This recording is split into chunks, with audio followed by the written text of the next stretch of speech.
तो दोस्तों अपने दबंग सुपरस्टार खेसारी लाल यादव का एक से बढ़कर एक सॉन्ग को रिलीज किया गया। लेकिन दोस्तों बता दें आप लोगों को कि वो गाना कब तक रिलीज कर दिया जाएगा। उनका गाना तो रिलीज हो चुका है लेकिन अपलोड नहीं किया गया। क्या कारण है कि गाना अभी है तो अपलोड नहीं किया गया, दोस्तों आप लोगों को इसी वीडियो में बताएंगे क्या कारण है कि गाना अपलोड नहीं किया गया। तो दोस्तों बता दें आप लोगों को कि खेसारी लाल यादव का ये जो गाना था, इस गाने का जो नाम था दोस्तों नशेड़ी, उस गाने का नाम था खेसारी लाल यादव का। लेकिन दोस्तों बता दें आप लोगों को कि ये गाना कभी अपलोड नहीं किया गया। किसके कारण ये गाना अपलोड नहीं किया गया मैं आप लोगों को इसी वीडियो में बताऊंगा।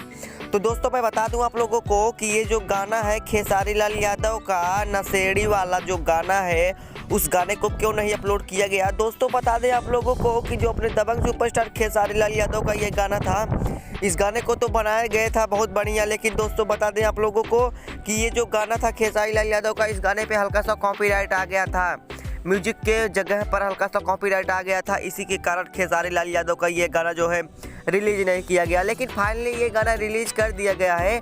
अगर आप लोग अभी तक इस गाने को नहीं देखे हो या इस गाने को नहीं सुने हो तो आप लोग जा करके इस गाने को देख लीजिए और इस गाने को सुन लीजिए। ये गाना बहुत ही अच्छा होने वाला है। कॉपीराइट क्लेम की वजह से गाने को अपलोड नहीं किया गया था, लेकिन कॉपीराइट क्लेम को जैसे ही हटाया गया वैसे ही गाने को अपलोड कर दिया गया और गाना बहुत ही सुपर हिट होने वाला है। गाना बहुत ही ब्लास्ट लेवल का बनाया गया है। अगर आप लोग अभी तक इस चैनल पर नए हो तो चैनल को सब्सक्राइब कर दीजिए और अगर अभी तक वीडियो को लाइक नहीं किया हो तो वीडियो को लाइक कर दीजिए।